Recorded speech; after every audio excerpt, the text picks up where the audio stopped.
would think about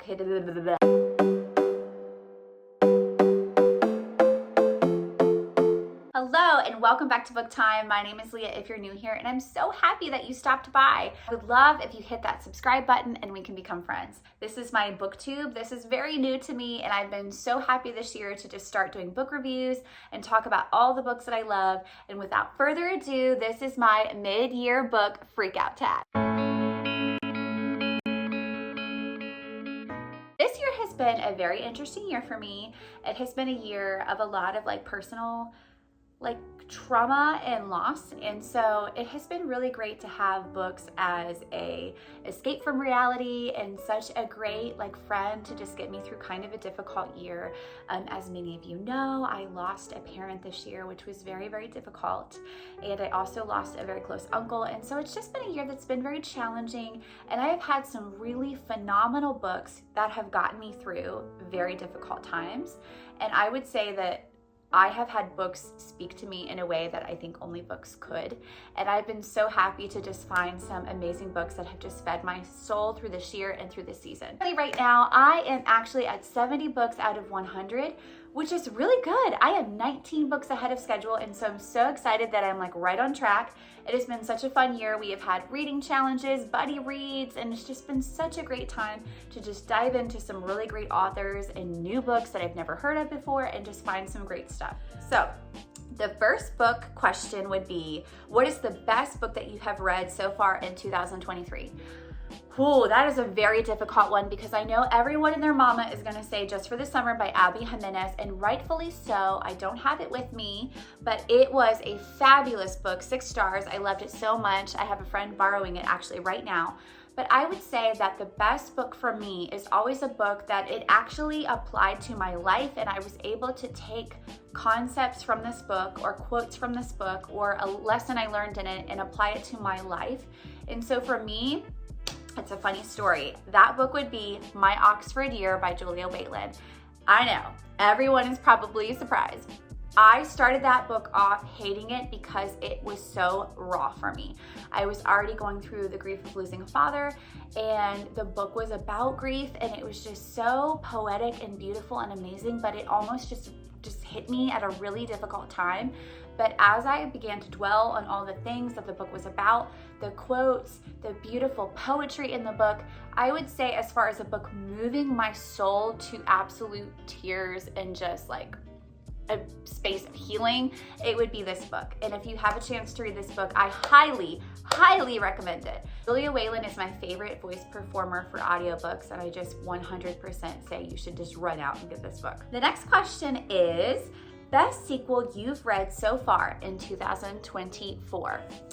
Ooh, I would say the best book that I have read as far as the sequel goes. Now, everyone knows I am a huge Sarah Adams fan. I love her to pieces.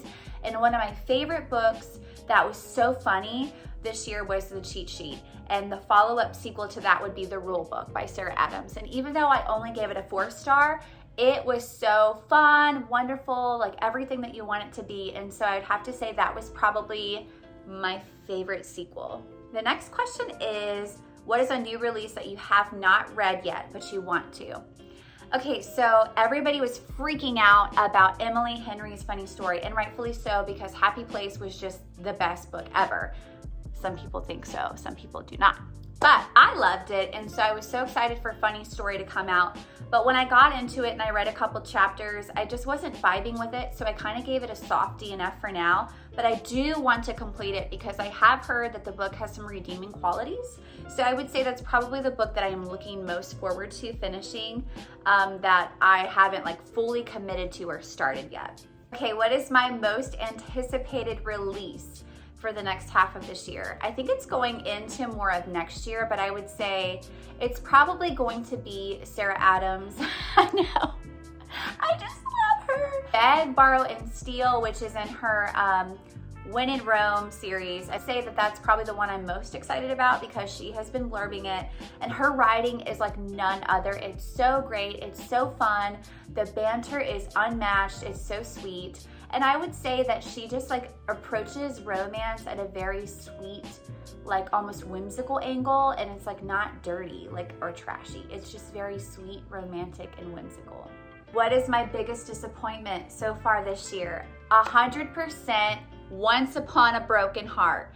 Now, my best friend Wendy warned me not to read it, but I had so much FOMO, I couldn't take it anymore. And when I read it, I just was so disappointed. I did not like the character of Evangeline. I just did not like anything about the story, to be honest with you. And like in my wrap up, I don't even remember what happened. It was so forgettable to me. And I know that everybody loves it and everyone says the second book is really good, but I just don't care enough. And I just hated it. So that's probably my biggest disappointment. I think I gave it a 2-star. So I would say out of all the books that I've read that like I hated, it would probably be one that I didn't like think I was going to hate that much. So maybe that's why it was so disappointing for me. Runner up would probably be You Shouldn't Have Come Here by Geneva Rose, because everybody told me that book was going to be so fabulous. And although I didn't hate it, I just wasn't, like, I was disappointed. It didn't have the spark or the excitement or the thrill that I thought it was going to have. So therefore that would probably be like the runner up. What is my biggest surprise book this year?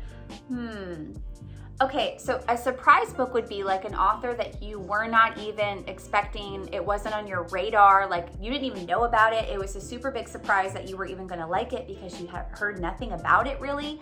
And I guess for me, that would be These Silent Woods by Kimmy Cunningham. That book is so beautiful. Now you absolutely have to listen or read to the end. It is so poetic and sweet and morally grounding. I really enjoyed it. It was very emotional to the ending of it. Like when you were reading to the end, it was so emotional the way that the story wrapped up. And although it was kind of heartbreaking, it was still just so like, wow, like, oh! The next question is, what is a new to you favorite author? So this is so easy for me to even answer. It is Heartless Hunter by, I think, Kristen Sicarella? I don't really know how you say her last name, but her book was absolutely phenomenal. I read it as an arc. I remember being like kind of taken aback by a few things, but then the more I sat on it and thought about it, I was like, this book is so unmatched. There's nothing like it right now. And so I would say the atmosphere and the tone of the book is so different from what I'm used to. And I really, really enjoyed it. So I would say that this is my favorite new to me author that I'm probably gonna pick up a lot of her backlist or her next upcoming books because I feel like her writing is really good. I will say that if you are used to a very fast-paced book, you may kind of be a little hesitant to jump into her as an author, but I do think that her spacing is very appropriate for the stories that she's trying to tell and the emotions she's trying to relate to you. So I really enjoy her a lot. So I'm gonna keep on reading her books. Okay, the next question is, what is your new fictional crush? Okay, so I feel like everybody's probably going to say Justin from Just for the Summer because he really was unmatched in his performance as the best male lead in any book. He is so sweet. He is like the boyfriend everybody prays for and dreams of, every mom wants for her daughter. Oh my gosh, just so sweet. And he does like exit interviews for dates and like prompts for dates, like which would you like to do? Which would you like to eat? It's just so nice and considerate. But I would say for me, I kind of would probably like the more moody, rugged, like dark character. And so I would say probably Captain Gideon Sharp of the Blood Guard in Heartless Hunter because he has such a troubled past and he's got so much like mystique and angst about him that I feel like it would be intriguing to me. The next question is, who is your new favorite character in a book that you have read this year? And without a doubt, it would be The Cheat Sheet. I love Bree Camden. They call her Bree Cheese, and I just think she is so sweet. Her character is me. It is just me made over. Now, she is athletic and I am not, but her banter, her sarcasm, her joking, her goofing off, not taking herself too seriously. It was so much my personality that when I was reading her character, I was like, I feel like I'm reading about myself. So I really loved her. Another person I would really enjoy would probably be Anna in Practice Makes Perfect, which is once again a Sarah Adams book, and that is just the best book too. Her character is like very kind of like quirky and awkward, and I can be awkward, I guess, sometimes. So her character was just sweet and endearing, quirky and awkward, and I just really liked the way that she like expressed herself. It was very colorful and funny. What is a book that made you cry? When I went on vacation, I took a book and it literally destroyed me. It was The Four Winds by Kristen Hanna. I cried so much at this book because this lady just had one hardship after another hitting her, and she dealt with it with such grace and perseverance and beauty of character. And I just thought she was so inspiring to me. I thought of all those people who were actually in the Great Depression and in the Dust Bowl situation, and how they had such faith and persevered through all of it and came out, intact as a family.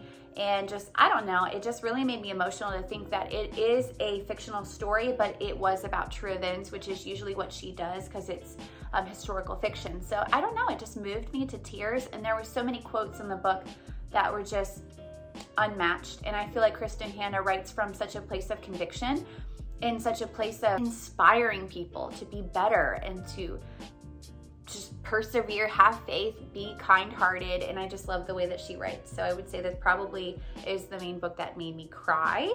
The next book that made me cry is The Oxford Year. I literally don't think I read a single paragraph without just crying. Just the whole book made me cry. Another book that made me cry as a bonus is The 7-Year Slip by Ashley Poston or Poston. I don't know, that book was just real dark for me. It was about grief, and it was just right during the time that I had grief really bad, and it was just very sad. What book made you happy? Okay, so I would say probably The Rom-Commers by Catherine Center made me the most happy, or Practice Makes Perfect by Sarah Adams. I was like audibly laughing so much during the reading of that book.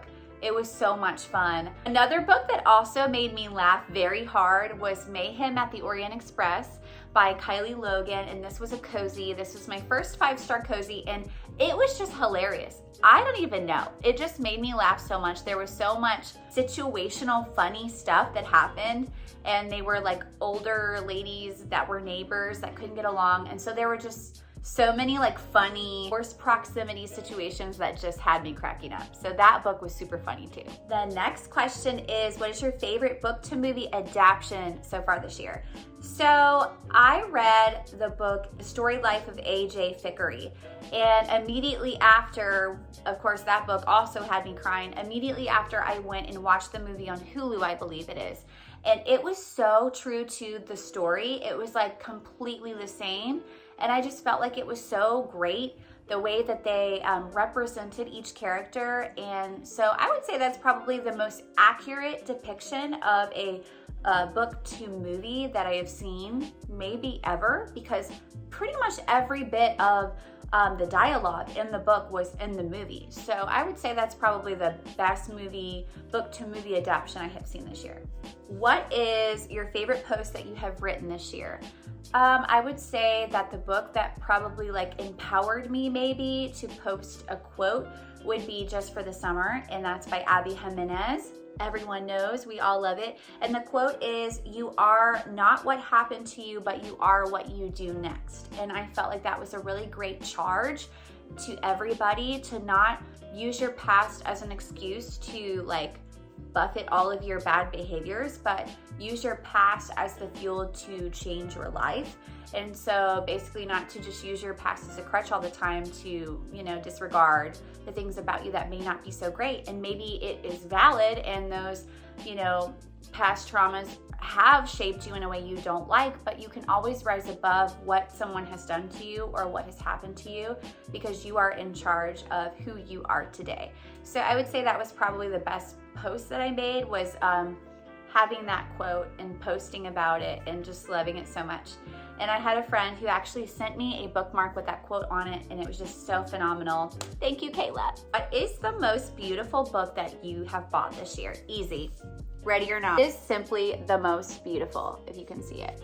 Look at that. It just reminds me of first love, chance meeting, beautiful spring day, perfect weather, whimsicality, and romance. So I just love it so much, and this is probably what I look at often.